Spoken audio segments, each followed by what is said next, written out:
जय श्री लक्ष्मी नारायण। नमस्कार श्रोताओं, स्वागत है आप सभी का आपके अपने चैनल ज्ञान अर्थ में। बहुत बहुत स्वागत है आप सभी को ज्येष्ठ अमावस्या की हार्दिक शुभकामनाएं। श्रोताओं, आज की इस वीडियो में आप श्रवण करेंगे ज्येष्ठ मास की पावन व्रत कथा, जिसे श्रवण करने मात्र से साधक को मिलता है भगवान भोलेनाथ की और भगवान श्री हरिनाथ की असीम कृपा, जिसे श्रवण करने मात्र से साधक के सभी पाप कर्म नष्ट हो जाते हैं। और इसी के साथ जो भी इस व्रत को रखता है या इस दिन इस कथा का श्रवण करता है, तो ऐसे साधक को मिलता है अखंड सौभाग्य, अटल संपत्ति, तेजस्वी पुत्र की प्राप्ति। तो आइए श्रोताओं, श्रवण करते हैं ज्येष्ठ अमावस्या की पावन व्रत कथा। प्राचीन काल में धर्मवर्ण नाम का एक ब्राह्मण थे। धार्मिक और ऋषि मुनियों का आदर करते थे। एक बार उन्होंने किसी महात्मा के मुख से भगवान विष्णु की महिमा के बारे में सुना। उन्हें ज्ञात हुआ कि विष्णु के नाम स्मरण से ज्यादा पुण्य किसी भी कार्य में नहीं है। धर्मवर्ण ने इस बात को आत्मसात कर लिया था और सांसारिक जीवन को छोड़कर संन्यास ले लिया। एक दिन भ्रमण करते करते धर्मवर्ण पितृलोक पहुंचा। वहां उन्होंने पितरों को बहुत ही कष्ट में देखा। पितरों ने बताया उन्हें कि उनकी ऐसी हालत तुम्हारे संन्यास के कारण हुई है, क्योंकि अब उनके लिए पिंडदान करने वाला कोई शेष नहीं है। पितरों ने कहा कि तुम वापस जाकर गृहस्थ जीवन की शुरुआत करो, संतान उत्पन्न करो और वैशाख अमावस्या के दिन विधि विधान से पिंडदान करो, तभी हमें कष्टों से छुटकारा मिलेगा। धर्मवर्ण ने उन्हें वचन दिया कि वह उनकी बात मानेंगे और अपना वचन पूरा करेंगे। इसके बाद धर्मवर्ण ने संन्यास जीवन छोड़ दिया। उन्होंने एक बार फिर से संसारिक जीवन को अपनाया और वैशाख अमावस्या पर विधि विधान से पिंडदान कर अपने पितरों को मुक्ति दिलाई। आइए श्रोताओं, अब शुरू करते हैं अमावस्या की दूसरी व्रत कथा का। एक गांव में एक गरीब ब्राह्मण परिवार रहता था। उस परिवार में पति पत्नी के अलावा एक पुत्री भी थी। वे पुत्री धीरे धीरे बड़ी होने लगी। उस पुत्री में समय और बढ़ती उम्र के साथ भी सभी स्त्रियोचित गुण भी विकास हो रहे थे। वह लड़की सुंदर और संस्कारवान एवं गुणवान थी, किंतु गरीब होने के कारण उसका विवाह नहीं हो पा रहा था। एक दिन उस ब्राह्मण के घर एक साधु महाराज पधारे।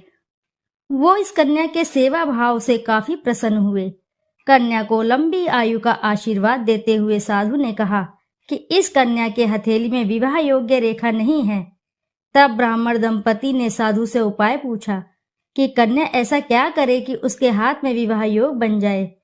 साधु ने कुछ देर बाद विचार करने के पश्चात अपनी अंतर्दृष्टि से ध्यान करके बताया कि कुछ दूर पर एक गांव में सोना नाम की धोबिन जाति की एक महिला अपने बेटे और बहू के साथ रहती है, जो बहुत ही आचार विचार और संस्कार संपन्न तथा पति परायण है।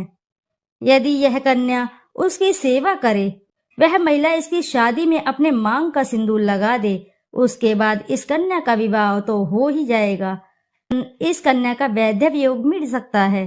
साधु ने यह भी बताया कि वह महिला कहीं आती जाती नहीं है। यह सुनकर ब्राह्मण ने अपनी बेटी से धोबिन की सेवा करने की बात कही।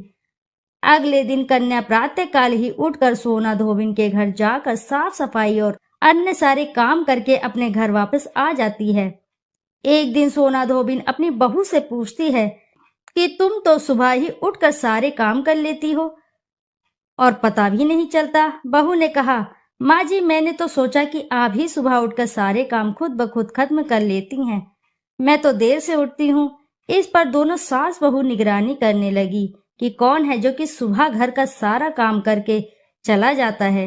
कई दिनों के बाद धोबिन ने देखा कि एक कन्या मुंह अंधेरे घर में आती है और सारे काम करने के बाद चली जाती है।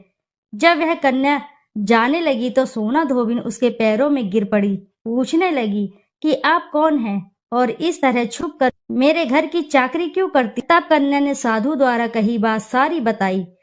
सोना धोबिन पति परायण थी, उसमें तेज था। वह तैयार हो गई। सोना धोबिन के पति थोड़ा अस्वस्थ थे। उसने अपने बहू से अपने लौट आने तक घर पर ही रहने का कहा।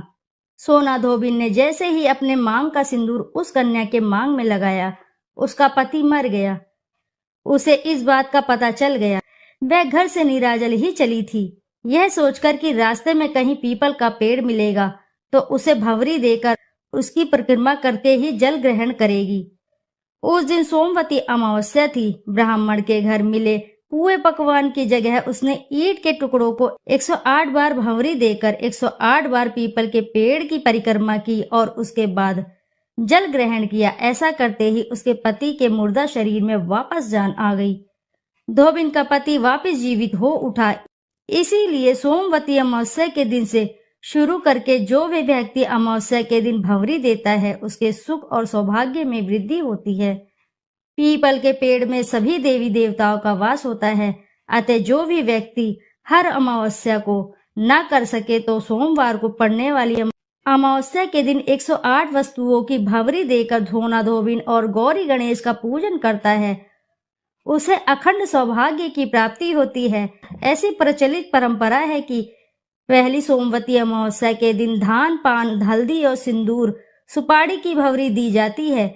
उसके बाद की सोमवती अमावस्या को अपने सामर्थ्य के हिसाब से फल, मिठाई, सुहाग सामग्री, खाने की सामग्री इत्यादि की भंवरी दी जाती है और फिर भंवरी को चढ़ाया गया सामान किसी सुपात्र ब्राह्मण, ननंद या भांजे को दिया जा सकता है। यह ध्यान रहे कि यह भंवरी का सामान अपने गोत्र या अपने से निम्न गोत्र में दान नहीं करना चाहिए। इस बात का आप अवश्य ही ध्यान करें। आइए करते हैं शिव जी की आरती।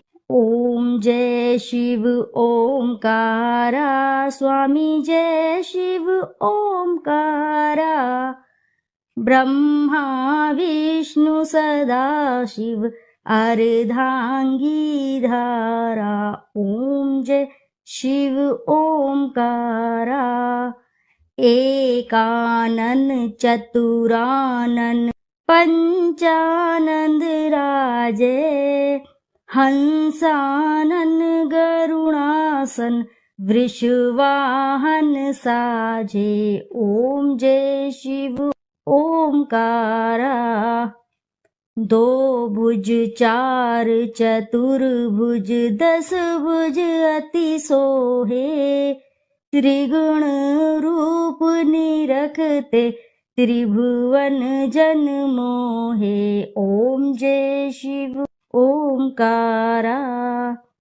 अक्षमाला वनमाला मुंडमाला धारी, त्रिपुरारी कंसारी करमाला धारी। ओम जय शिव ओमकारा, श्वेतांबर पीतांबर बाघांबर अंगे, सनकादिक गरुणादिक भूतादिक संगे। ओम जय शिव ओमकारा, कर के मध्य कर मंडल चक्र त्रिशूल धारी, सुखकारी दुखहारी जग पालनकारी। ओम जय शिव ओमकारा, ब्रह्मा विष्णु सदा शिव जानत अविवेका, मधु कैटभ दो मारे सुर भयहीन करे। ओम जय शिव ओमकारा, लक्ष्मी व सावित्री पार्वती संगा, पार्वती अर्धांगी शिलहारी गंगा। ओम जय शिव ओमकारा, पर्वत सोहे पार्वती शंकर कैलासा, भांग धतूर का भोजन भस्मी में वासा।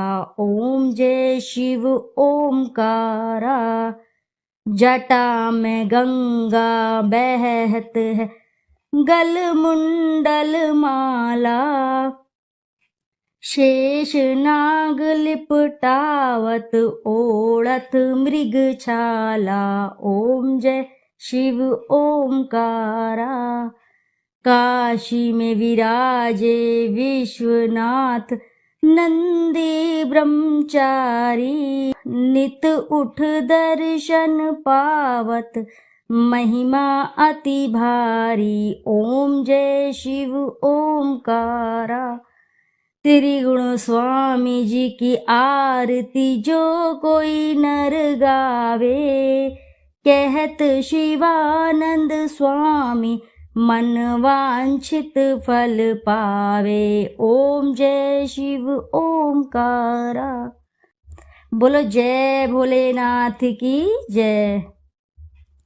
दोस्तों आशा है कि कथा आपको अच्छी लगी होगी। यदि कथा आपको अच्छी लगी है तो वीडियो को जरूर लाइक करें और साथ ही चैनल को सब्सक्राइब करें और एक बार अपनी सच्ची श्रद्धा से कमेंट बॉक्स में जरूर लिख दें हर हर महादेव, जय भोलेनाथ। फिर मिलते हैं आपसे ऐसी ही किसी कथा कहानी। जब तक के लिए नमस्कार।